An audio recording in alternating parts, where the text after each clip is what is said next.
8 in punto, ben trovati e buongiorno Sicilia naturalmente in questa edizione del mercoledì tra notizie, attualità e tanti approfondimenti molto interessanti per tutti voi, puntata che condividerò con la collega Lorena Dolci che è già pronta nella sua postazione laddove ovviamente ci inonderà di tutte quelle che sono le notizie sui giornali. Lorena. Sì, buongiorno anche da me, tra poco andremo a vedere anche le principali notizie della stampa nazionale con risvolti ovviamente internazionali e anche quotidiani locali.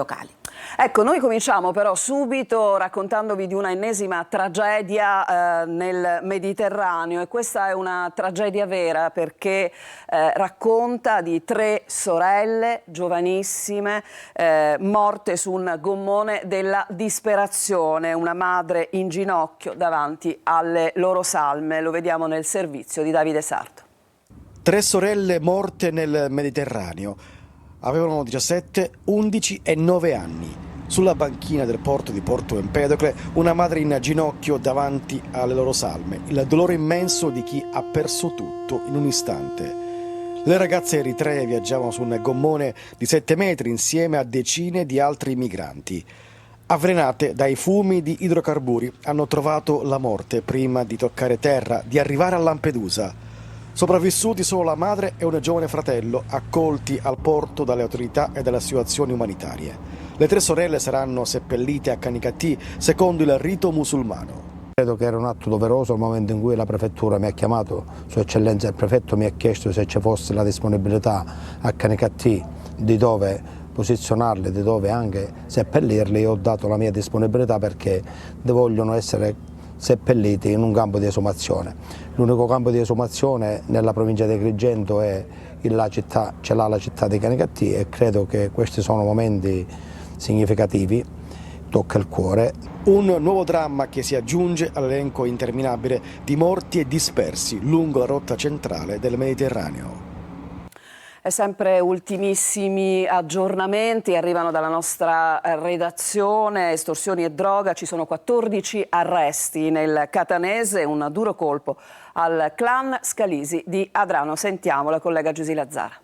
Blitz contro la criminalità organizzata la scorsa notte nel Catanese. Su richiesta della direzione distrettuale antimafia sono scattati 14 arresti per traffico di stupefacenti, estorsione, detenzione di armi e ricettazione. Le indagini hanno scoperto anche atti intimidatori con incendi dolosi e l'utilizzo di cellulari per comunicare in carcere con i detenuti affiliati al clan Scalisi di Adrano. L'operazione antimafia ha coinvolto anche le squadre mobili di Siracusa, Caltagirone con quelle di Napoli, Caserta, Taranto e Nuoro. I provvedimenti di oggi si aggiungono ai fermi disposti della Procura di Catania eseguiti dalla polizia nei giorni scorsi con altri 10 arresti di pregiudicati vicini alla cosca degli Scalisi. Ecco, andiamo subito però a vedere come viene trattato, perché viene trattato immediatamente questo argomento, tra l'altro arrivato nelle redazioni da pochi minuti, nei siti in particolare. Ovviamente è una notizia dell'ultima ora, quindi non la troveremo sui giornali, la troviamo sui siti come la Sicilia Web, droga, estorsioni ed armi, 14 arresti ad Adrano. Nella notte gli agenti della squadra mobile di Catania e del commissariato di Adrano hanno dato esecuzione ad un'ordinanza di custodia cautelare in carcere nei confronti di 14 persone. Sono accusate di associazione mafiosa, traffico di droga, eccetera. Fanno parte del clan Scalisi, operante appunto nel territorio di Adrano, e ricorda il sito Sicilia Web che qualche giorno fa era stato emesso un analogo provvedimento nei confronti di altre 10 persone. Quindi complessivamente le indagini hanno riguardato oltre 30 persone. Grazie Lorena, e naturalmente di questa notizia avremo anche aggiornamenti e servizi più completi nel corso delle prossime edizioni dei nostri telegiornali. Fa sempre malissimo quando sentiamo fatti come quelli che stiamo per raccontarvi. Un minorenne è stato preso di mira da un branco, calci, pugni, segni di bruciature di sigaretta sul corpo. È avvenuto a Enna, sentiamo. Picchiato da almeno una decina di giovani, preso di mira dal branco. È successa ad Enna durante i festeggiamenti della Madonna di Buon Riposo a Calascibetta. Vittima dei bulli, un minorenne in compagnia di una ragazzina nel bosco vicino alla piazza dove si celebra la festa. Oltre calci e sigarette spente sulla pelle, anche sputi e insulti. Sulla vicenda indagano i carabinieri dopo la denuncia da parte dei genitori del minorenne ennese. Gli investigatori avrebbero già sentito alcune persone, compresi i testimoni del pestaggio, e hanno visionato le immagini delle telecamere di sicurezza della zona per provare a ricostruire le fasi dell'aggressione e poi identificare gli autori del pestaggio. Sono venuti alcuni genitori a chiedere scusa, ha detto il padre della vittima, che come la madre è un avvocato del foro di Enna. Confermando l'aggressione, ho mostrato loro le ferite di mio figlio, che per 3 giorni a causa dei pugni alla mandibola ha dovuto mangiare omogenizzati. Non ho alcunché contro di loro, continua, ma forse non si sono accorti dove sono arrivati i loro figli. Dove sono arrivati i loro figli? Un tema scottante che troviamo certamente sui giornali. Lorena. Sì, lo andiamo a leggere sul quotidiano La Repubblica. C'è quel dettaglio che emergeva già dal servizio, cioè che questo ragazzino si era appartato con una ragazza. Infatti, come scrive La Repubblica, c'è una questione sentimentale dietro il pestaggio di un 17enne di Calascibetta finito in ospedale con oltre 20 giorni di prognosi. Praticamente sarebbe stato picchiato per essersi appartato con una ragazza che, a dire degli aggressori, era già impegnata con una di loro. Sono 12 componenti del branco, 10 maggiorenni e 2 minorenni, e fa impressione il fatto che, come hanno ricostruito i militari dell'Arma, gli autori del pestaggio e la vittima si conoscono da quando sono piccoli, sono cresciuti giocando negli stessi campetti, molti di loro hanno frequentato le stesse scuole. E poi appunto queste parole, devo dire, di molto buonsenso dei genitori, che hanno detto: non ho nulla contro di loro, nessuna rivalsa personale, però forse i ragazzi sono andati ben oltre quello che si dovrebbe fare. Adesso andiamo a Lampedusa, perché l'isola è davvero sotto shock. Una ragazzina di 13 anni che andava in bici è stata letteralmente travolta davanti al liceo e si trova adesso in gravissime condizioni, in coma farmacologico. Sentiamo. Grave incidente a Lampedusa, una ragazzina di 13 anni lotta tra la vita e la morte dopo essere stata travolta da un'auto mentre era in sella alla sua bici elettrica proprio davanti al liceo scientifico. Secondo i testimoni, la giovane stava uscendo da un parcheggio quando è stata centrata dall'auto. L'impatto è stato violentissimo, la bici si è spezzata in 2 pezzi e la ragazza è stata sbalzata a terra. Sul posto sono subito intervenuti i sanitari del 118 che hanno prestato le prime cure. Valutate le condizioni, la tredicenne è stata soccorsa in codice rosso e trasferita in elisoccorso all'ospedale di Cristina di Palermo. Ha riportato una profonda ferita alla testa ed è ricoverata in coma farmacologico. Carabinieri e Polizia Municipale hanno avviato le indagini per ricostruire l'esatta dinamica del sinistro. Una giovane vita sospesa tra speranza e tragedia, mentre l'intera comunità di Lampedusa resta sotto shock. E andiamo ai giornali, Lorena. Sì, la troviamo questa notizia sul quotidiano La Gazzetta del Sud, la notizia appunto della studentessa investita davanti al liceo. Secondo alcune testimonianze stava imboccando la strada principale quando la vettura l'ha centrata in pieno, scaraventandola sull'asfalto dopo un volo di alcuni metri. C'è la testimonianza di alcuni passanti che hanno riferito di aver udito un forte boato, quello proprio dell'impatto, prima di vedere la ragazza cadere. Questo dettaglio che l'automobilista che si è fermato, però non l'ha fatto immediatamente, avrebbe proseguito la marcia per circa un centinaio di metri prima di fermarsi e tornare indietro, e sempre secondo i presenti il veicolo procedeva a velocità sostenuta. La ragazza è figlia di una coppia molto conosciuta sull'isola e naturalmente, come ci diceva Davide Sardo, c'è grande apprensione adesso nell'isola. E adesso torniamo sulla vicenda di Simona Cinà. Ricorderete le cronache, ci hanno raccontato di questa giovane bellissima morta in piscina durante una festa a Capaci. Emergono i primi risultati degli esami tossicologici. La ragazza non aveva assunto droghe, ma presentava un tasso alcolemico piuttosto elevato. Sentiamo.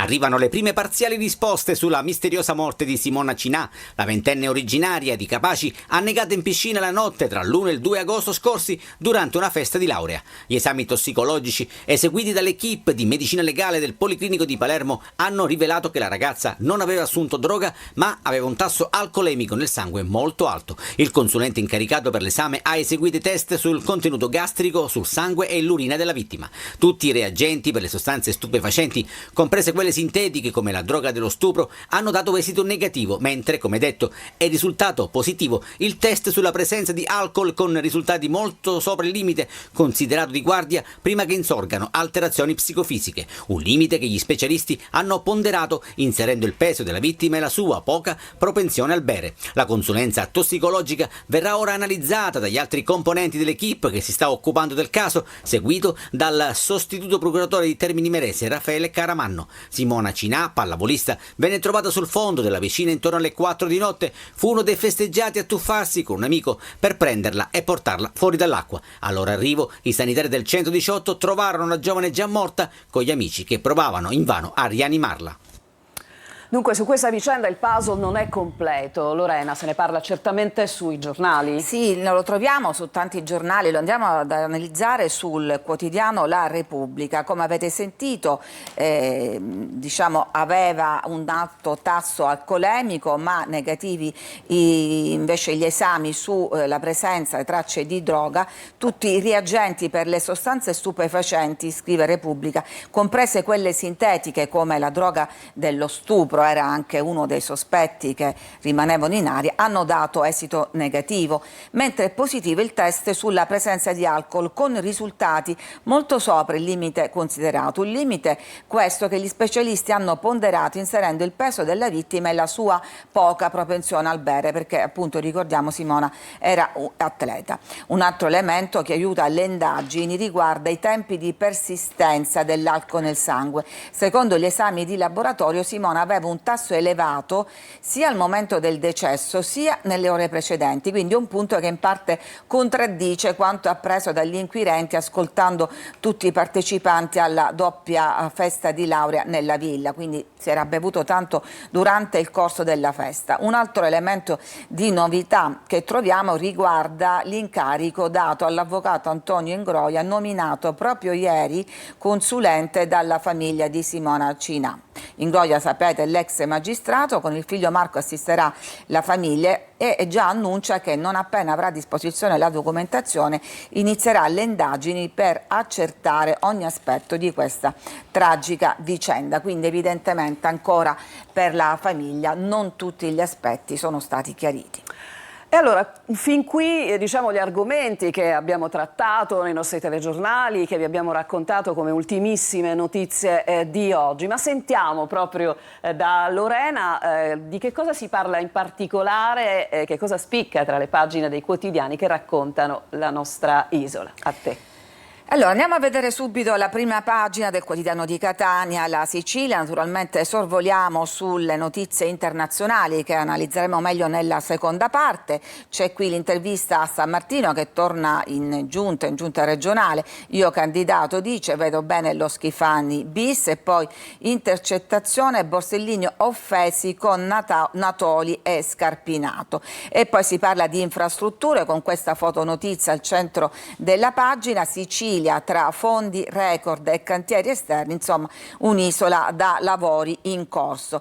Vediamo poi la prima pagina del Giornale di Sicilia. Vediamo che l'apertura oggi, a differenza di tante altre giornate, è molto diversa. Il Giornale di Sicilia apre con una nuova normativa antimafia per i lidi. Molti sono a rischio stangata, è una norma burocratica, chiede la verifica sul rispetto dell'obbligo di comunicare alle prefetture i cambi societari. È una norma che però sta gettando nel panico il mondo dei gestori, che temono le multe perché magari non sono in regola con questo adeguamento societario o persino la revoca della concessione. Poi naturalmente si parla della morte di Simona, ma l'abbiamo già detto, alto tasso alcolico ma nessuna droga. Poi andiamo a vedere il quotidiano di Messina, Gazzetta del Sud. In prima pagina c'è l'ok, il primo sì alla nuova rete ospedaliere, è stata approvata all'ARS in commissione, dovrà andare in giunta, poi si attende l'ok del Ministero.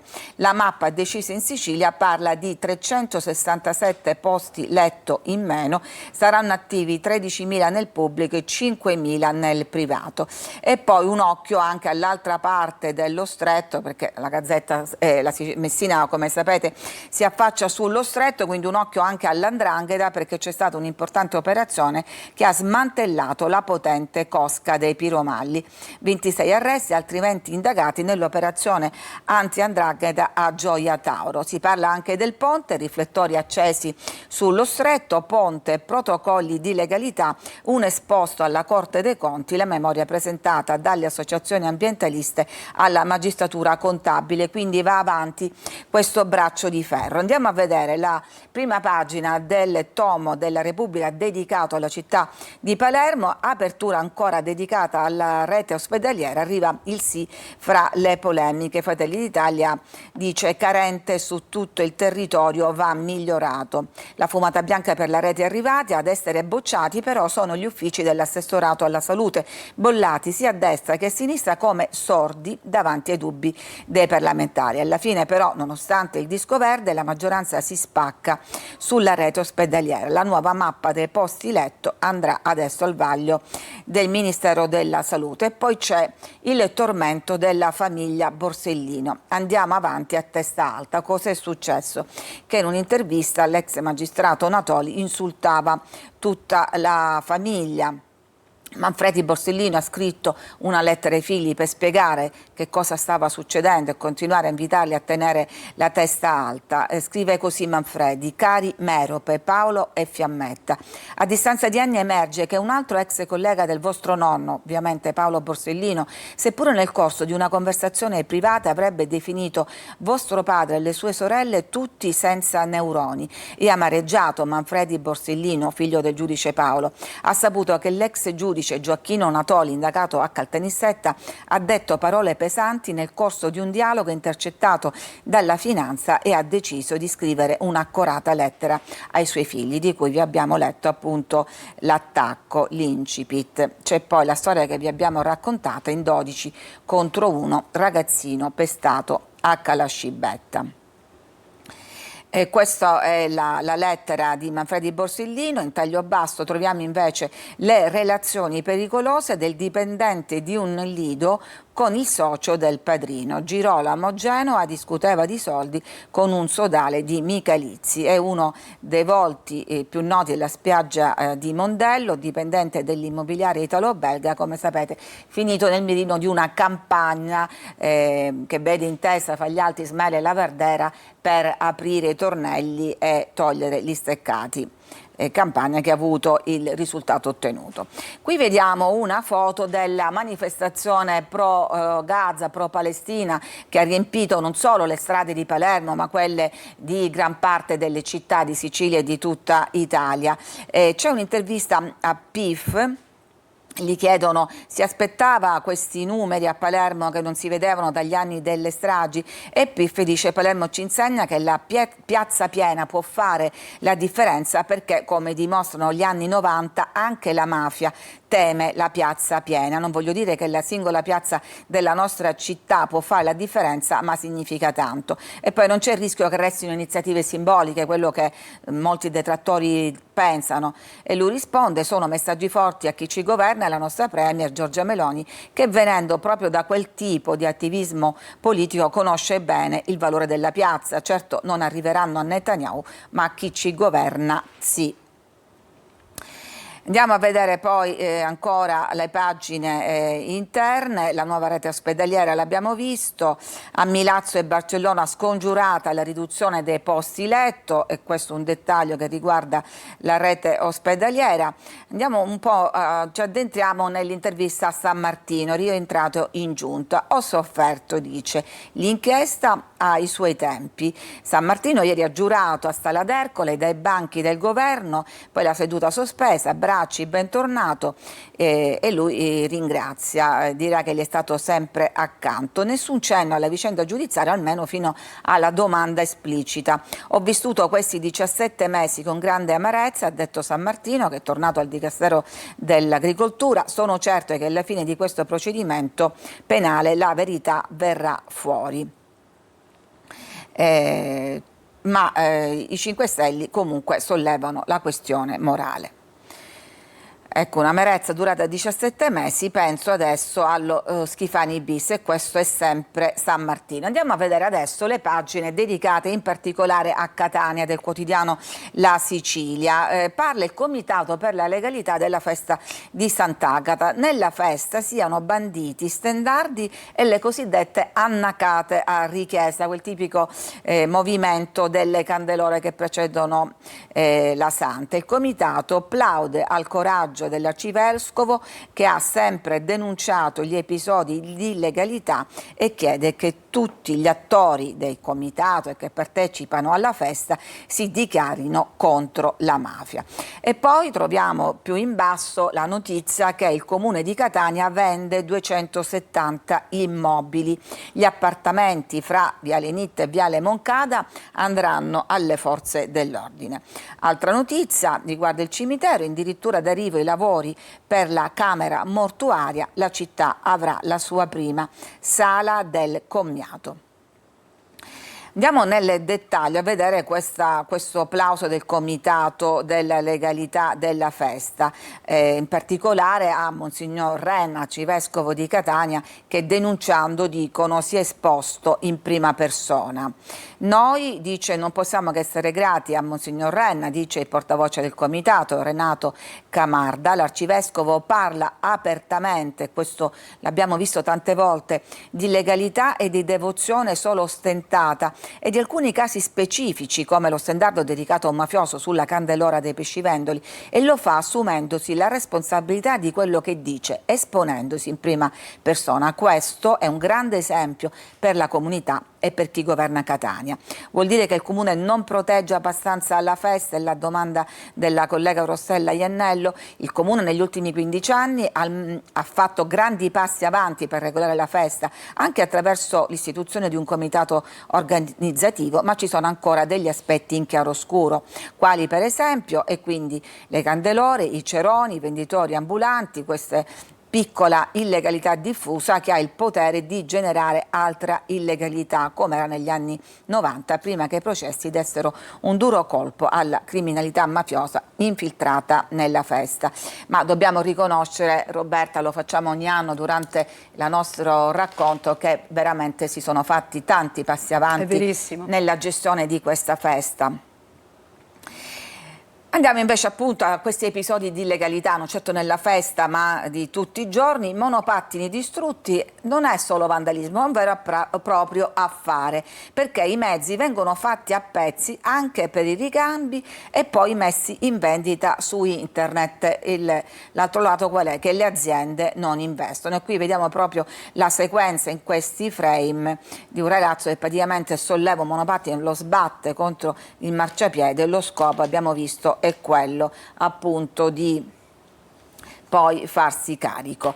Il tempo a nostra disposizione è finito, quindi io mi fermo. Di nuovo a te la linea, a Roberta Lungo. Grazie Lorena. Naturalmente torniamo tra un attimo per leggere diciamo, i quotidiani sui temi nazionali e internazionali, ma vi anticipo, lo ha letto in vari quotidiani la collega Lorena Dolci, che approfondiremo anche la tematica della nuova rete ospedaliera siciliana proprio tra pochissimo qui a Buongiorno Sicilia. Adesso ci spostiamo in strada, lo facciamo con le nostre camere che controllano il flusso veicolare. In questa occasione, lo vedete, questo è veramente un'arteria estremamente trafficata, poi insomma a quest'ora lo è a maggior ragione. Il via Vincenzo Giuffrida, il flusso in entrata e in uscita è comunque piuttosto importante, non esagerato tanto da creare delle file. Ci spostiamo adesso con le nostre telecamere su quello che è una sorta di nodo cruciale, quello della circonvallazione all'altezza dell'ex Tondo Gioeni. Vedete che qui non c'è niente da fare, Lorena, in questo punto ci si ferma e bisogna avere veramente molta pazienza con i dubbi degli automobilisti che dicono: ma cosa sarà successo? Cercheremo... Le scuole sono iniziate, quindi... Esatto, e cercheremo insomma di capire se poi è successo qualcosa, se all'origine c'è magari qualche fatto che genera file di questo genere. Adesso insomma diventiamo un po' più poetici, sebbene le condizioni meteo, Lorena, tu tra l'altro sei un'esperta e un'appassionata dell'Etna, non ci consentono di vedere la cima. Esperte troppo, esperte troppo. Non ci consentono di vedere la cima, che è assolutamente coperta da questo strato di nubi. Però c'è un'ottima visibilità, bisogna dire, per quello che si riesce a vedere al di sotto delle nuvole, il resto è molto nitido oggi. È molto nitido oggi, va bene, insomma, però mi sembra che l'Etna tutto sommato al momento sia piuttosto calma. Sì. Va bene. Allora, adesso ci fermiamo, c'è una pausa brevissima e poi torniamo a Buongiorno Sicilia per leggere i giornali, tante le notizie di oggi, come sempre, fra poco, vi aspettiamo.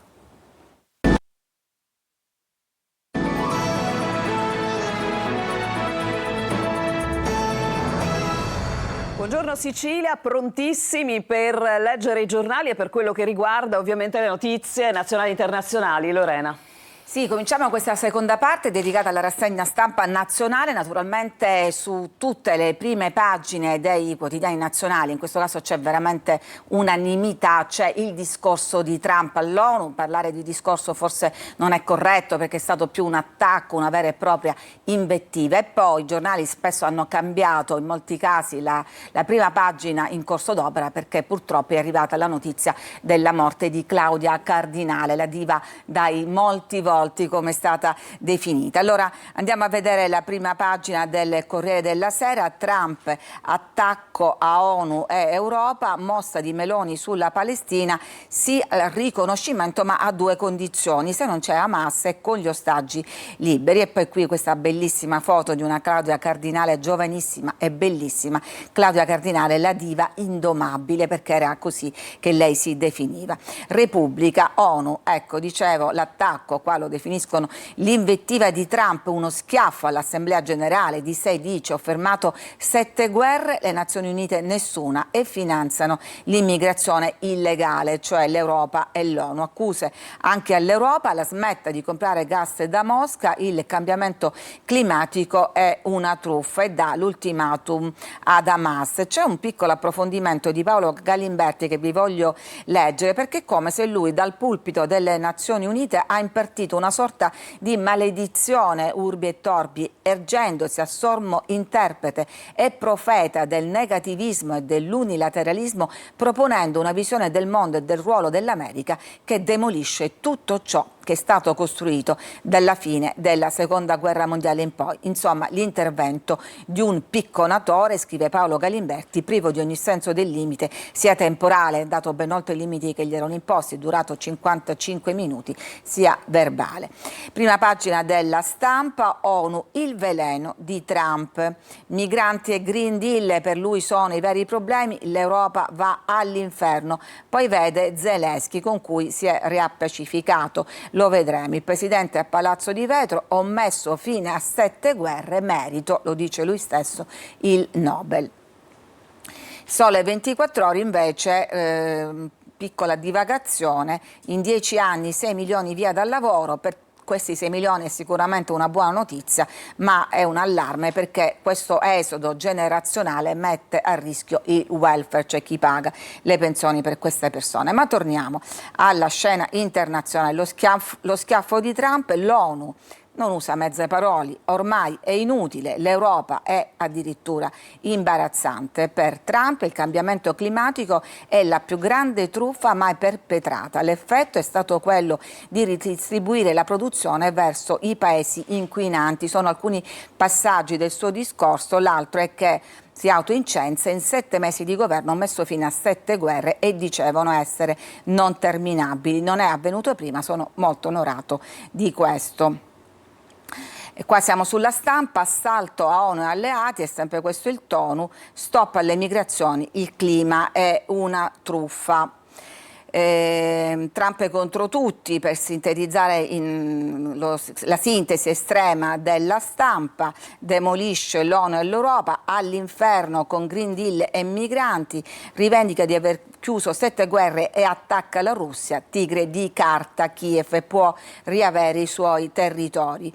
E poi ci sono dei siparietti, quello che è girato sui social, Macron, il presidente francese, è rimasto bloccato nel traffico proprio a causa del corteo presidenziale, che si attacca al telefono, chiama proprio lui, Donald in persona, e gli dice: indovina, mi blocchi l'auto, ma in realtà poi anche lui ha dovuto raggiungere il luogo in cui doveva arrivare a piedi. E tutto il siparietto della telefonata, diciamo, è reperibile sui social, gente comune, insomma, anche presidenti di grandi potenze. E poi c'è, accanto a Trump, c'era la moglie Melania, che gioca la carta della diplomazia, si offre di aiutare i bambini. L'assist di Donald a Kiev dopo la lite feroce in diretta dal studio ovale, adesso lo riabilita. Zelensky è un grande uomo, si riprenda i territori. Il leader ucraino riconosce la svolta del partner americano, un cambiamento decisivo, un momento importante. Adesso il nemico torna ad essere Putin. Putin che intanto lui dice di no, ma i sospetti cadono su di lui, potrebbe aver mandato dei droni su Danimarca e Norvegia, la pista che si segue appunto quella della mano di Mosca. Frederiksen, premier di Copenaghen, ammette i sospetti e dice: risponderemo alle minacce. Naturalmente è una questione che non interessa solo i paesi al confine con la Russia, ma tutta la NATO. La NATO dà il via libera: abbattiamo i jet russi che violano i confini. Ci sono state consultazioni frenetiche fra Alleanza e Casa Bianca fino all'ok USA. Il Pentagono avverte il Cremlino, la reazione sarà inequivocabile, quindi purtroppo altri scenari, diciamo, scottanti. E poi c'è naturalmente l'incursione di terra da parte di Israele su Gaza, Gaza City, attacco agli ospedali, un'altra giornata di stragi. L'IDF, l'esercito israeliano, ormai a 3 chilometri dal centro, distrutto anche il principale presidio sanitario. Netanyahu chiude Allenby, il valico di frontiera tra i territori e la Giordania, da dove passano gli aiuti per la striscia. Questa foto veramente drammatica: un padre palestinese piange la morte del figlio di 3 anni stringendolo tra le braccia, bimbo ucciso dalle bombe israeliane a Shati, Gaza. In viaggio verso Gaza, sapete, c'è la flottiglia, vi abbiamo documentato la partenza di parte della flotta proprio dalle nostre coste, però insomma non va tutto bene, liti e ammutinamenti, la flottiglia si spacca tra islamici e attivisti gay. E poi notizie non troviamo sui giornali, ma notizie appunto dell'ultima ora hanno denunciato di essere stati nuovamente attaccati dopo quanto avvenuto in Tunisia da alcuni droni. Magari questo lo vedremo domani sui giornali. Meloni a questo punto prende posizione e dice sì al riconoscimento, ma a condizione. Quali sono le condizioni? Senza Hamas. E l'altra condizione, che qui non troviamo, anzi la troviamo qui più in basso, il rilascio degli ostaggi e ovviamente l'esclusione di Hamas dal governo. I due stati che dividono, appunto ormai sono sempre di più gli stati che hanno riconosciuto la Palestina e quindi la possibilità della coesistenza fra due stati. Per qualcuno, leggiamo un po' le due opinioni, Macron e la Palestina, per qualcuno è un gesto emblematico che in realtà non cambia nulla, l'altra voce invece dice no, è un impegno a fermare le violenze contro i palestinesi, il riconoscimento dà un'identità ad un popolo e spinge gli organismi internazionali ad agire, quindi sono le due opinioni. C'è poi chi fa qualcosa di concreto, il muro dei portuali a Livorno, che respingono la nave degli armamenti. I portuali o i camalli veramente in questa situazione sono in prima fila. Cambiamo argomento, Salis salva per un voto, prima ok l'umanità, la Lega accusa i popolari. La Commissione respinge la revoca con 300 voti contrari e 12 favorevoli. Il partito di Salvini dice traditori della destra, la voleva invece inchiodare. Milano, 5 arresti, parliamo della manifestazione per Gaza in cui ci sono stati poi dei veri sceni momenti di guerriglia urbana e caccia alla nuova rete dell'assalto alla stazione. Mattarella chiama il ministro degli interni Piantedosi, solidarietà agli agenti rimasti feriti, sconosciuti alla Digos i gruppi che hanno dato il via agli scontri, e qua li vediamo in tuta nera, una volta si chiamavano Black Bloc. E poi c'è questa notizia curiosa che arriva anche questa da Trump, paracetamolo e autismo, non c'è alcun legame, l'OMS, l'Organizzazione Mondiale della Sanità, smentisce gli Stati Uniti, cosa avevano detto? Che appunto il paracetamolo era uno dei fattori che causavano l'autismo, in particolare se usato in gravidanza, ma arriva la smentita da parte dell'Organizzazione Mondiale della Sanità. Veniamo adesso alla cronaca di casa nostra, la troviamo sulla Stampa, il cadavere di un ventenne a pezzi in un sacco, il mistero di Spoleto, ma gli ultimi secondi li voglio dedicare naturalmente a Claudia Cardinale, eccola qui, un'altra foto bellissima, la diva dei 1000 volti, addio alla star del cinema italiano, diva ribelle, soprannominata in altri titoli, e poi questo passaggio di una diva di cui conoscevamo sin da quando era giovanissima il volto ma non la voce, perché quella voce rauca a quei tempi non si usava, veniva doppiata, e il commento ci spiega che fu Fellini, Notte e mezzo, che decise di restituirle per la prima volta la voce. Ha poche battute in Notte e mezzo, ma le reciterà con la sua voce e andrà a Cannes con 2 film importanti, Il Gattopardo e appunto 8 e mezzo. Puntualissima Lorena Dolci rispetto insomma ai nostri tempi di trasmissione, ma la ritroveremo più tardi con altre notizie, forse anche insomma piuttosto leggere, come facciamo normalmente durante Buongiorno Sicilia. Ci fermiamo, c'è una pausa e apriamo subito il primo tema di oggi legato alla sanità siciliana, alla rete ospedaliera, la nuova rete ospedaliera. A tra poco.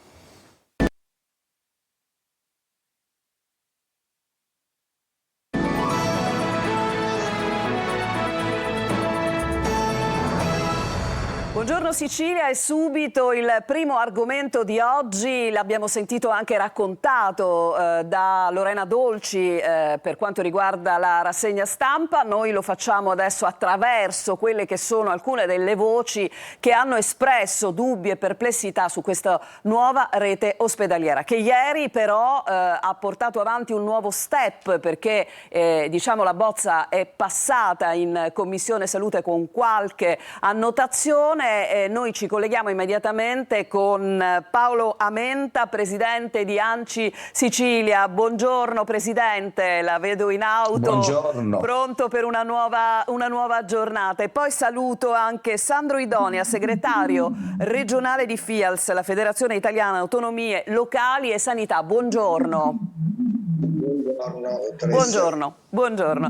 Allora, perfezioniamo magari questo secondo collegamento, c'è forse qualche piccolo problema di audio, però andiamo immediatamente ad ANCI. Allora, Presidente Amenta, l'ANCI si è posta subito in modo assolutamente critico rispetto a quello che è stato l'iter di questa bozza, no? Che il 12 settembre ha ricevuto il plauso ovviamente della Giunta, poi ieri è andata in Commissione Salute dove è passata, sebbene i voti contrari di Movimento 5 Stelle e di PD. Entriamo nel merito di quello che poi adesso è l'iter, insomma è quello, adesso ritorna in Giunta per l'approvazione e poi andrà al Ministero per l'ok definitivo. Che cosa ha lamentato l'ANCI? Beh, intanto l'ANCI ha lamentato un tema importante, nel senso che noi abbiamo da subito fatto notare che la rete ospedaliera di cui stiamo parlando non è una rete ospedaliera che coglie gli obiettivi delle criticità che ci sono in Sicilia, cioè praticamente Stiamo parlando di una rete ospedaliera che come adempimenti procedurali recita il suo ruolo, bisogna farla. In base al numero di abitanti che è calato in Sicilia si è ridotto il numero dei posti letto, che sono quasi 360 posti letto meno, ma non coglie gli obiettivi, cioè l'aspettativa nelle visite, il migliorare la qualità della sanità negli ospedali, il provare praticamente a dare una risposta alle periferie, quindi alle aree interne. Abbiamo da subito criticato questa condizione. Abbiamo detto siete perfettamente in linea con gli adempimenti, ma non state cogliendo quelli che sono gli obiettivi, anche perché abbiamo fatto notare in maniera molto chiara ed evidente che c'è un problema, c'è da cambiare metodo, c'è da cambiare modello di sanità in Sicilia se vuoi veramente dare una risposta ai bisogni sanitari dei siciliani, e cioè quella dell'applicazione del DM77 collegata alla rete ospedaliera.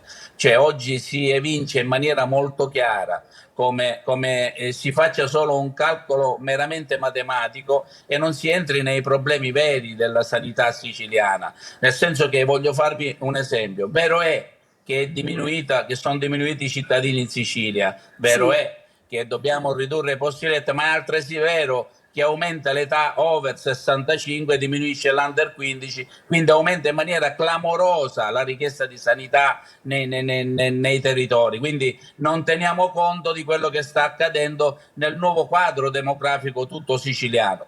Il tema è un altro, quello di dire come facciamo a spiegare ai cittadini siciliani che dobbiamo migliorare la sanità nel territorio, perché poi l'ultimo passaggio è la rete ospedaliera. Cioè, nei territori ci stiamo aspettando, perché a giugno completeremo l'iter del PNRR, stiamo aspettando la messa in moto delle case di comunità, degli ospedali di comunità, dei centri operativi territoriali. Tutto questo non è ancora, non si vede nella strategia sanitaria che la Regione sta mettendo in campo. Noi sindaci, autorità sanitaria locale, abbiamo detto da subito, dobbiamo garantire il funzionamento dei servizi nei territori, e a questo punto non siamo stati manco chiamati in campo a poter dire la nostra. Ecco. E c'è stato Ecco, mi scusi, questo percorso fatto dalla Regione nei territori, ma che adesso deve sfociare in un rapporto vero. Ecco, Presidente, allora a questo punto in realtà cerchiamo di essere un po' chiari, perché la gente in realtà poi vuole capire,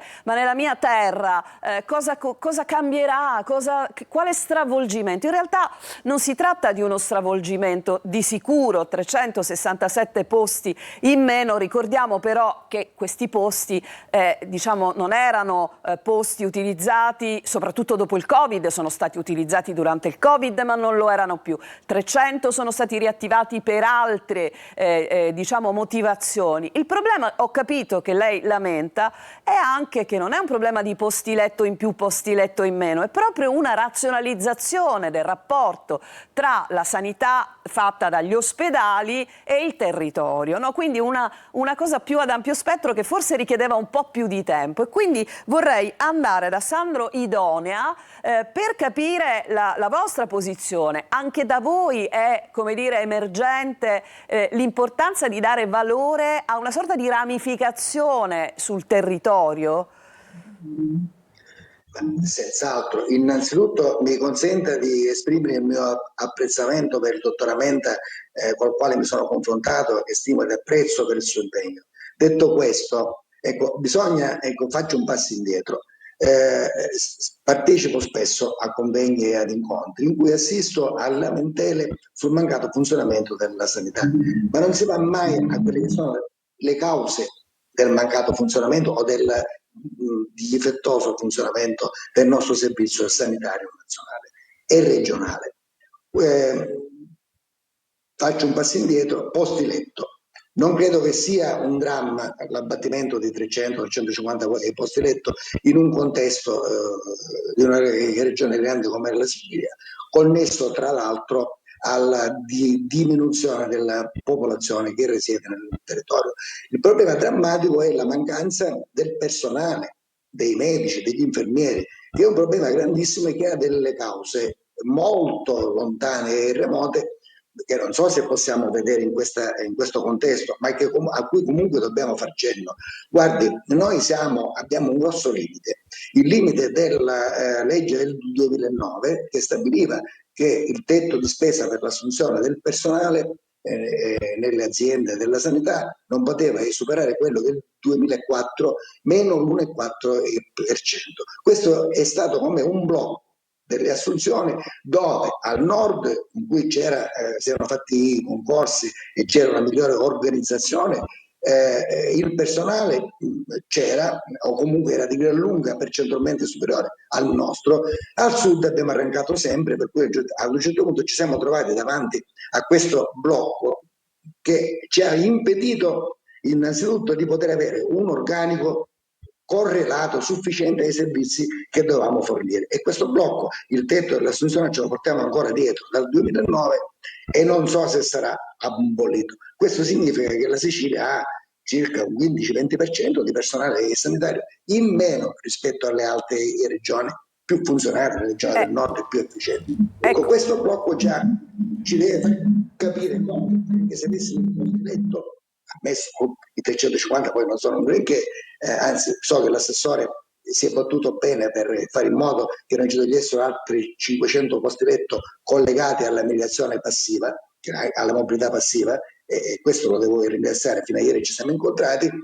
Dico, non sono un problema, il problema vero è: abbiamo le risorse per assumere il personale e per efficientare il servizio sanitario e nazionale in Sicilia, abbattendo il gap che c'è con le regioni del nord? E qua mi viene qualche dubbio. Allora, perché da un lato allora la sentiamo a tratti, quindi intervengo anche per cogliere questa sua osservazione e la giro immediatamente anche ad Amenta. Quindi le risorse per poter incentivare il personale non ci sono.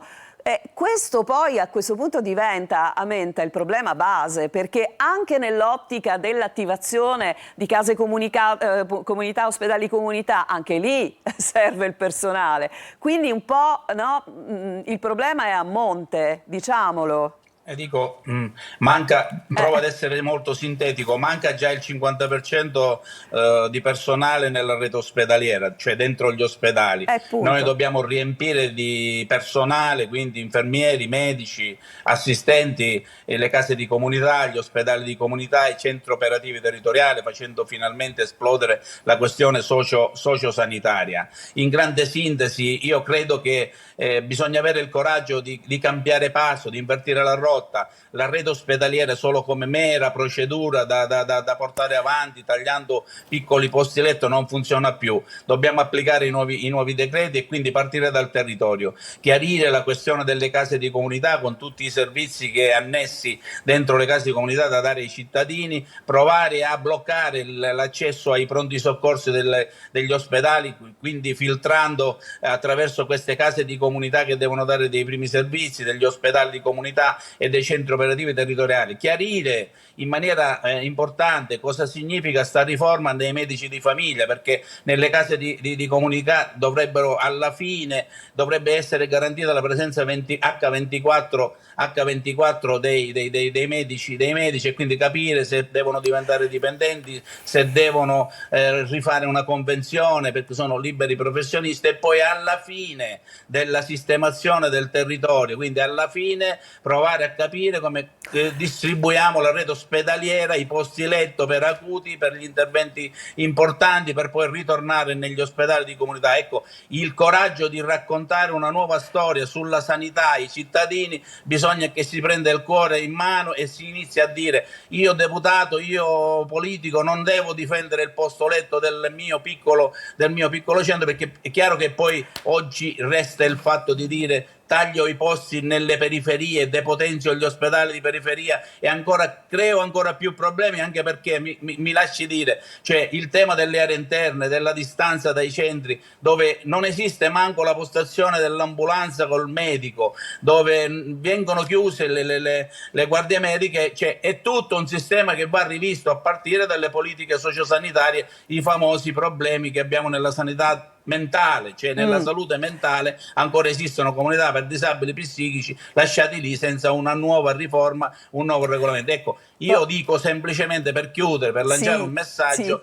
sì, rete ospedaliere per approvare le procedure, per metterci a posto con la norma, ma non risolve il problema della qualità della sanità attorno al cittadino, attorno al malato. Allora, però adesso vi chiedo, visto che siamo alla fine del nostro momento su questo argomento, è chiaro che per questa rivoluzione, diciamo, non è che ci vuole tanto tempo, perché quando parliamo di rivoluzioni sul territorio ci vuole tempo. Ci sono dei punti però per i quali ci possiamo sentire di rassicurare i nostri telespettatori. Ci sono delle cose che vi piacciono, magari nella velocità d'azione, sempre tra virgolette, si è cercato di salvaguardare delle cose importanti, per esempio la salvezza del centro di cardiochirurgia pediatrica del Mediterraneo. Ecco, ci sono degli ospedali elevati di livello, sebbene quello di Siracusa, mi sembra di capire, ancora siamo in mezzo al mare per la costruzione, ma ci sono due cose che vi soddisfano. Iniziamo da Idonea, che poco fa aveva qualche difficoltà di collegamento. Sì. Guardi, io devo apprezzare l'impegno che l'assessore Faraoni sta mettendo in un momento difficile nella riorganizzazione dell'assessorato. Cose che ci soddisfano ce ne sono pochi. Siamo in piano di rientro. Guardi, basta fare una considerazione semplice. Mentre le regioni del nord possono attrarre del personale con incentivi, con condizioni di lavoro migliori, ecco, noi siamo in piano di rientro e non possiamo ad un certo punto offrire condizioni migliori al personale che vuole lavorare nel nostro territorio. Sembra strano, ma è proprio così. Il piano di rientro blocca qualunque tipo di intervento strutturale che l'assessore volesse fare, anche per attrarre medici e specialisti. Idonea, Idonea, mi scusi, non ci siamo coi tempi, mi deve dire una cosa e ci dobbiamo salutare, altrimenti non riesco a fare parlare a Menta. Una cosa. Quello che apprezzo è l'impegno dell'assessorato nel mantenimento dell'ospedale di Taormina, nell'ammodernamento della rete degli ospedali, nell'impegno per l'abbattimento delle liste di attesa di cui ieri abbiamo parlato, con un esborso ulteriore della regione. Ok, allora mi ha detto già tre cose, grazie. Andiamo subito su Amenta. Io vi chiedo scusa, sono un po' tranchant, però il tempo è tempo. Allora, Presidente, mi dica una cosa che in qualche modo può essere una cosa positiva. I punti d'eccellenza, la cardiochirurgia di Taormina confermata nella rete ospedaliera è meravigliosa, perché è una lotta del Presidente. Voglio chiarire che non è una protesta contro niente e nessuno, certo. È un lancio per dire: proviamo a stare tutti insieme, coinvolgiamo i sindaci, i territori e le comunità. Altra cosa meravigliosa è il DEA di secondo livello previsto per Siracusa, un nuovo ospedale. Quindi le cose ci sono, però adesso bisogna mettere ordine. Grazie davvero, lo so che il tema è importante. Grazie ai miei ospiti, noi andiamo a vedere che tempo farà. A tra poco. Ben ritrovati da Daniele Berlusconi di Trebi Meteo. Nella giornata di mercoledì tempo ancora molto instabile o perturbato su gran parte d'Italia, specialmente settori tirrenici e al nord. Un po' meno coinvolto il versante ionico. Anche in Sicilia avremo annuvolamenti in transito associati ad acquazzoni e temporali, a partire dai settori occidentali da Trapanese e Palermitano, in estensione nel corso del giorno anche al resto della regione. Un po' meno coinvolto il sud dell'isola tra Siracusano e Ragusano, con tempo più asciutto e maggiori schiarite. Un clima che comunque rimane ancora molto mite, le massime sfiorano i 30 gradi. Poi giovedì il tempo migliora, avremo prevalenza di sole su gran parte dell'isola, ma con venti a tratti sostenuti da ovest a nord-ovest, mari dunque mossi o localmente anche molto mossi. Le temperature tenderanno leggermente a diminuire, ma avremo comunque un clima molto mite, le massime generalmente comprese tra 25 e 28 gradi. È tutto, per maggiori dettagli c'è l'app di Trebi Meteo.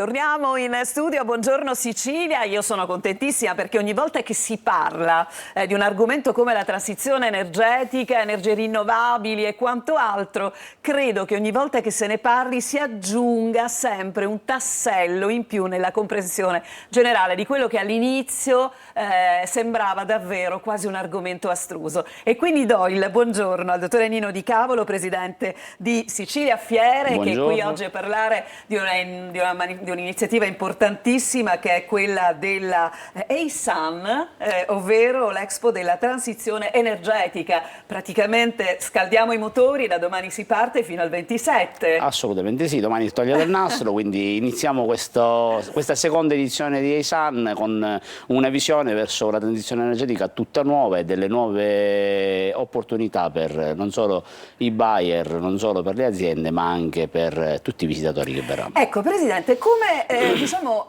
ho detto questa cosa, ma non so se lei è d'accordo. Io penso di sì, perché per mettere in piedi un meccanismo così bello come EISAN e inserirlo nel nostro contesto appunto territoriale, anche lei crede che di questo argomento bisogna sempre parlare, ma non solo tra gli addetti ai lavori, anche, come dire, informando la gente e gli studenti. Assolutamente, vanno informati principalmente, diciamo, tutti coloro che poi nella transizione energetica ne fanno parte, quindi coloro che poi sono gli attori principali di una transizione energetica, quindi il pilastro fondamentale che sono i giovani di oggi che poi porteranno avanti le nostre idee, le nostre iniziative, e tutto quello che è la popolazione, la gente che vuole iniziarsi ad approcciare a una transizione energetica, vuole iniziare a capire cos'è realmente della transizione energetica. Ecco, vogliamo spiegare intanto come si svolgerà questa EISAN all'interno di Sicilia Fiere, ricordiamolo, a Mister Bianco, quindi un luogo assolutamente adatto a un evento così importante.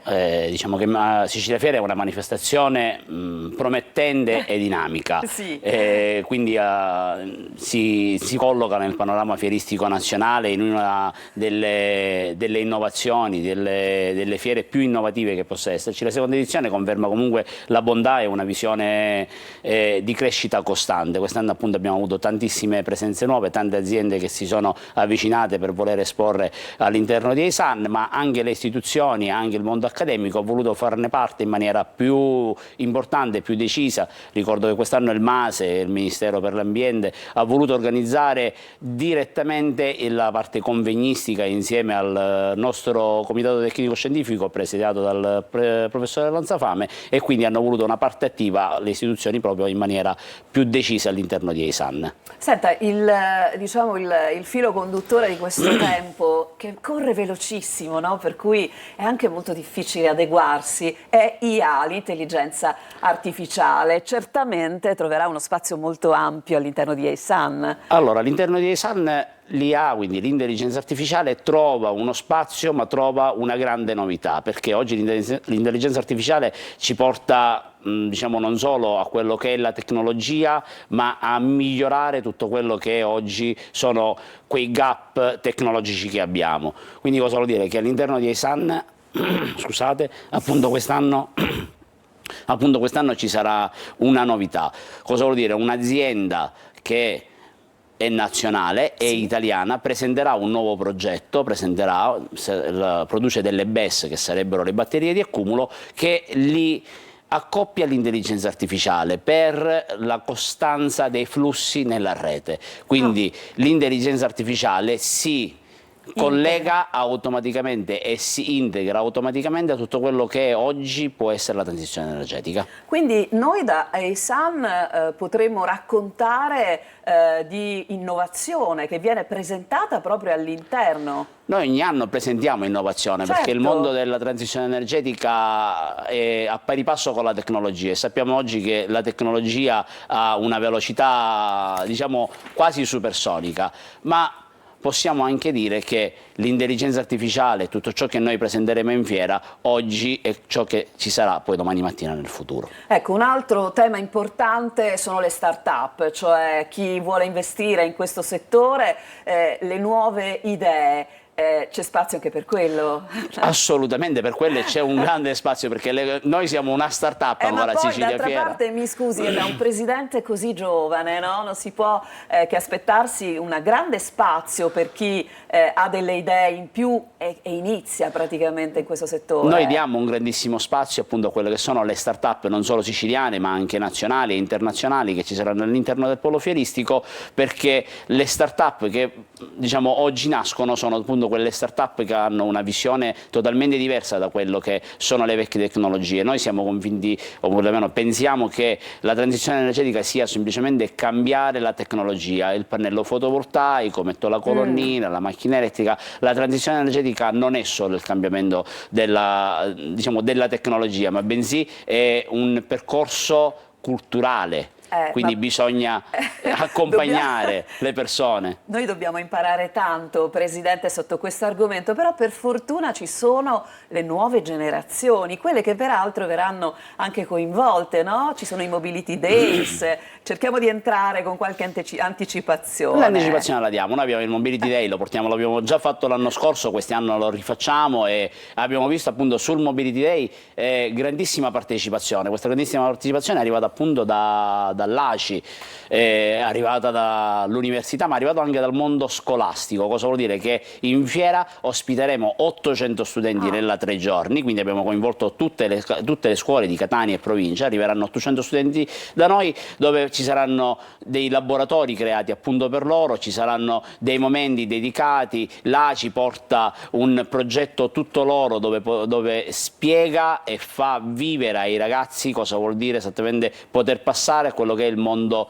nuovo, il mondo dell'energia rinnovabile, ma anche alla mobilità elettrica. Quindi i ragazzi, che sono per noi il pilastro fondamentale, sono la parte attiva all'interno di EISAN. Vogliamo che siano protagonisti. No, ma devono essere, tra l'altro loro sono bravissimi, no? Perché devo dire sono anche molto più bravi di tanti di noi che facciamo un po' fatica su certi argomenti, e invece grazie a iniziative come queste voi potrete anche aprire le porte a nuovi talenti in questo senso, no? Noi cerchiamo di fare questo, cerchiamo sì. di connettere, cerchiamo di creare Sicilia Fiera con EISAN, è quella piattaforma che crea connessioni. Vogliamo che non solo i ragazzi possano comunque dialogare, possano vivere, ma possono essere parte attiva all'interno non solo dei progetti ma anche delle aziende, quindi la possibilità a chi sta per laurearsi, a chi sta per intraprendere un percorso formativo nella sua vita, possa iniziare ad avere una visione diversa e possa iniziare ad approcciarsi anche con le aziende. L'ultima cosa, e poi chiudiamo facendo un recap sull'appuntamento che parte domani. Le ricadute sul territorio di un'iniziativa come questa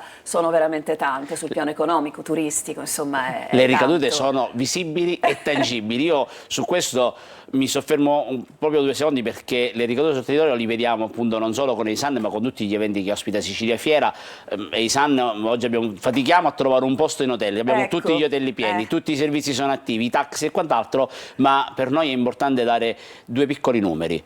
Sicilia Fiera apre le porte nel 2022, apre le porte nel 2022, ospita 7 eventi, all'interno di Sicilia Fiera ospitiamo circa 800 aziende e passano più di 90.000 visitatori. Chiude l'anno 2024 Sicilia Fiera con un bilancio più che attivo sulle presenze, dove abbiamo 22 eventi, oltre 250.000 visitatori, oltre quasi 1.000 aziende ma abbiamo la bellezza di ricadute sul territorio molto importanti. Quando si parla di numeri si parla di un volume in crescita da 9 eventi, 22 eventi e da 70.000 visitatori a 200.000 visitatori, quindi vuol dire che la ricaduta sul territorio oggi inizia ad essere reale e tangibile. 25, 26 e 27 27 di settembre, eccola qua, benvenuti, Welcome Green Energy, EISAN, l'appuntamento a Sicilia Fiera Mister Bianco. Grazie Presidente, grazie a voi. Davvero buon lavoro per i prossimi giorni. Noi ci fermiamo, andiamo in pausa e poi un altro argomento qui a Buongiorno Sicilia.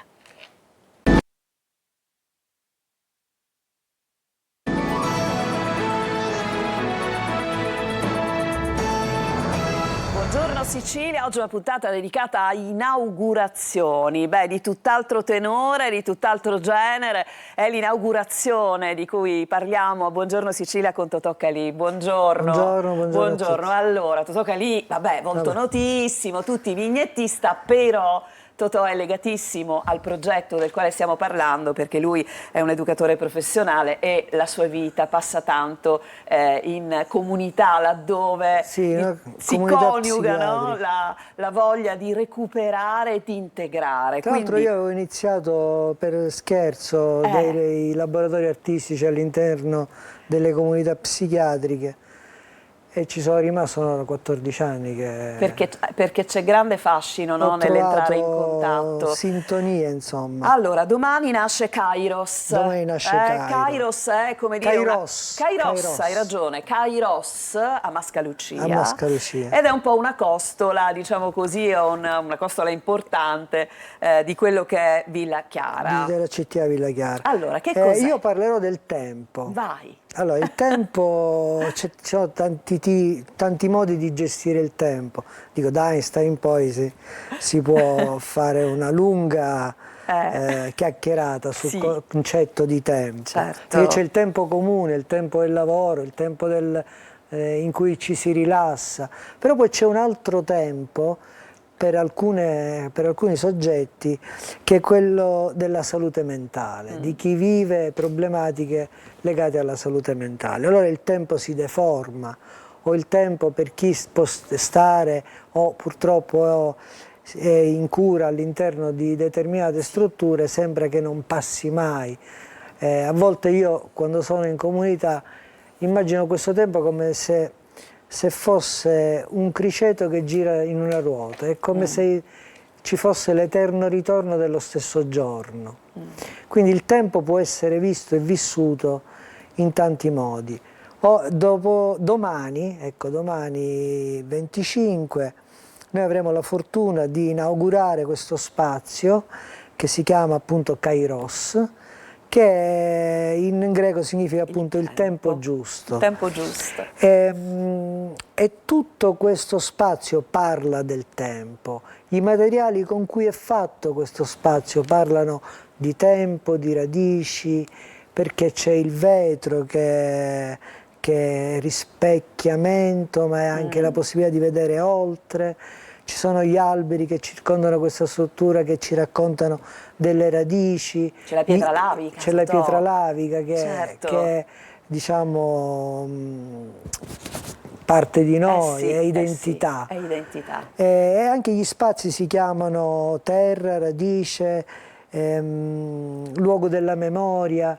Cioè è un luogo soprattutto, e questo mancava ed è fondamentale, dove il paziente, è brutto dire il paziente, insomma colui il quale ha attraversato dei momenti di fragilità nella propria vita, può trovare spazio e iniziare a costruirsi un futuro. A costruire una professionalità vera e propria. Perché sono anche accompagnati da professionisti dei vari settori di cui si occupa appunto. Tra l'altro Totò, cioè, noi ne abbiamo avuto una dimostrazione molto chiara, perché da Villa Chiara sono emerse anche delle figure quasi attoriali, no? Certo, perché infatti noi siamo partner rispetto a Manicomico, esatto. Che è appunto questo voler scardinare la figura stereotipata del malato mentale.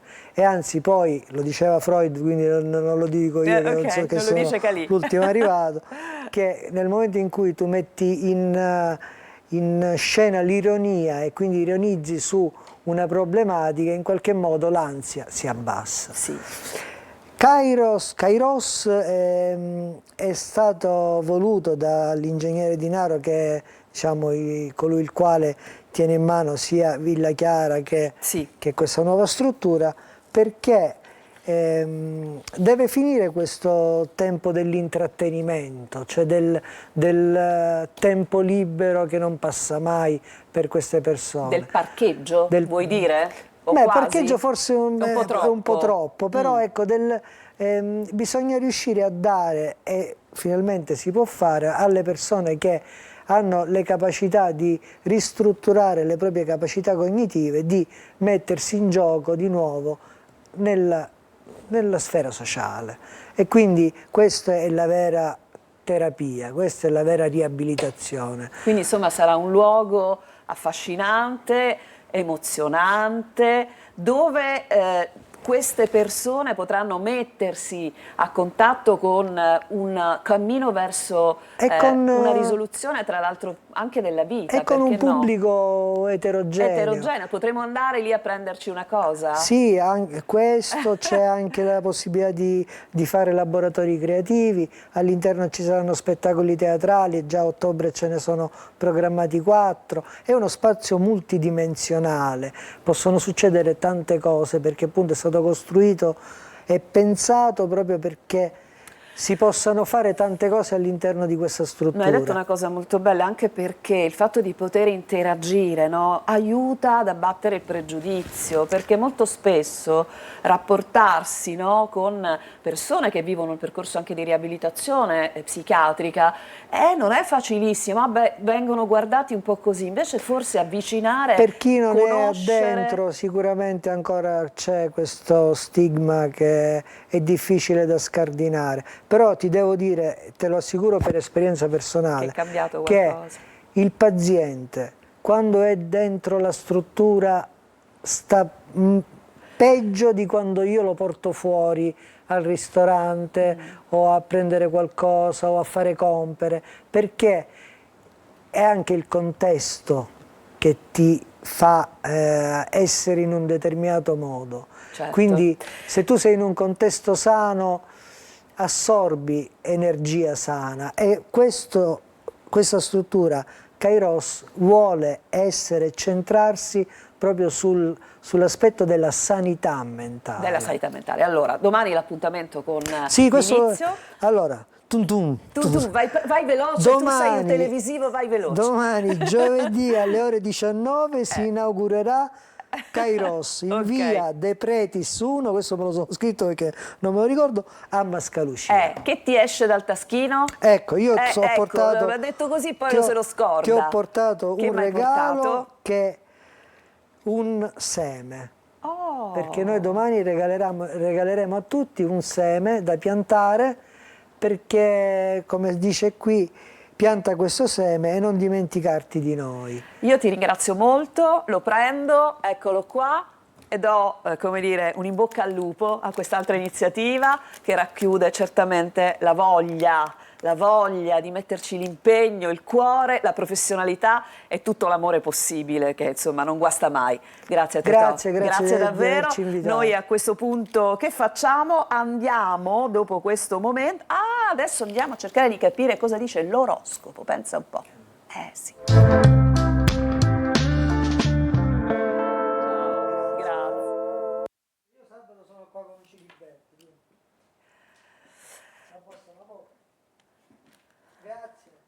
Eccoci qua, pronti? Oh, vabbè, vado subito. Sai che oggi il caffè me lo prenderei anch'io insieme a te, in combinata? Lo farei, ne avrei bisogno. Buongiorno Marco Amato, come stai? Buongiorno, tutto bene, grazie. Non mancano le tazzine a casa Amato, quindi graditissimo di vederlo con te. Allora, carissimo, oggi parliamo, ti devo dire, di una cosa che mi piace veramente tanto.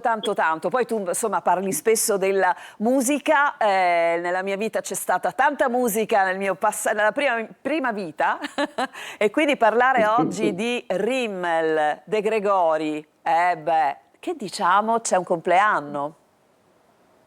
Sì, sono in contesto, per cui una ricorrenza importantissima perché questo stupendo album compie 50 anni, viene celebrato con una rimasterizzazione, quindi ora le nostre labbra potremo spedirle a un indirizzo nuovo per la seconda volta ed ascoltare le note di un album indimenticabile che ha fatto la storia della musica. Quindi buon compleanno a De Gregori, che è un ariete che compie appunto questo anniversario in una maniera salutata dalle stelle molto positiva, poiché tutti i pianeti incitano l'Ariete a rinascere, a ricreare una nuova dimensione, una nuova realtà nella loro vita. Forza Ariete, la carriera è tutta dalla vostra parte. Dunque vi aggiorno velocemente sulla situazione odierna a livello planetario. Il Sole oggi compie un trigono con Urano e uno con Plutone, quindi creatività e forza di decisione. Ottimo per Ariete che finalmente afferra i suoi traguardi. Il Toro invece si gode della bella Venere con momenti di riposo e un certo agio. Un lunedì che un inizio settimana che ha segnato tanto e che oggi ripropone alcune dinamiche dei giorni scorsi. Gemelli, per voi la natura zodiacale è stimolata da Urano nei vostri gradi che con il trigono del Sole si rafforza e si rinvigorisce, quindi a tutta velocità. Cancro, per voi invece il Sole segna una quadratura, dovrete riflettere un po' sull'assetto della vostra vita e trasformarla, avere questa forza trasformatrice. Leone, per voi invece il Sole strizza l'occhio a livello comunicativo. Oggi Leone non ha paura di niente, vuole affrontare e discutere delle cose che sembravano tra le righe Vergine. Rimane Venere con voi mentre tutto il resto del planetario compie altre evoluzioni. Bella compagnia e quindi un bell'amore per voi Vergine. Bilancia, il Sole nei vostri gradi sta facendo faville, sta contribuendo a darvi gli strumenti per trasformare un po' tutto quello che volevate. Non sarà semplice, ma vi aspetta un periodo di profonda trasformazione. Scorpione, per voi invece il Sole si fa pensieroso e vuole comunque agire in una maniera coinvolgente per raggiungere gli obiettivi. Scorpione ambizioso. Sagittario, per voi invece il cielo si riempie di grande complicità amicale, lavoro di squadra e una forza della natura, quale voi nella vostra natura animale sapete utilizzare bene per arrivare ai vostri traguardi. Capricorno, per voi invece c'è ancora una quadratura, ma Venere dalla vostra parte. Il Capricorno è insospettabilmente dolce per adesso, è molto portato per i sentimenti. Chi ama un Capricorno si faccia avanti. Acquario, per voi i trigoni che si stabiliscono nel cielo sono assolutamente positivi e brillanti, quindi sorprendete un po' tutti con un po' di creatività. È un progetto che va finalmente in porto pesci, tutto quello che volevate è stato ottenuto. Adesso addolcitevi un po', cercate di fare funzionare le cose in una maniera armonica. E detto questo, sempre sulle note romantiche di Rimmel, lascio i miei 4 assi ancora di un colore solo e vi auguro a tutti una splendida giornata. Ma che chiusura, grazie, ci vediamo domani, va bene? Allora, Lorena Dolci, impostazione. Dai, chiudiamo con un'ultima cosa dai giornali. Sì, più che una notizia, questo è un racconto, ed è un racconto della nostra Viola Di Grado, una scrittrice catanese giovane ma già molto affermata, che ci racconta, ci dà questa scena delle renne. Lei è stata a Rovaniemi, che sapete è nell'immaginario la casa di Babbo Natale, e racconta questa scena. Sai Roberta che già passato Ferragosto c'è chi comincia il conto alla rovescia per Natale. C'è chi fa già l'albero di Natale. Già comincia comunque a pensarci, e vede questa scena e ce la racconta Viola Di Grado, questo gruppo di renne impavide e frastornate che escono in massa dal fitto degli alberi e dalla loro naturale ritrosia, dalla loro sfiducia nell'uomo per rinfrescarsi. Era il 2018 e il termometro gigante di Rovaniemi, appunto il villaggio di Babbo Natale, segnava già 30 gradi. Sembrava all'epoca, scrive Viola Di Grado, un simbolo, una magia, ma in realtà il problema appunto è che nel villaggio c'erano 30 gradi e loro stavano nel lago a rinfrescarsi anziché nei boschi ad aspettare Babbo Natale. Grazie, grazie Lorena. Noi chiudiamo questa puntata di Buongiorno Sicilia. Grazie a tutti per averci seguito e naturalmente vi aspettiamo domattina puntuali su Antenna Sicilia alle 8.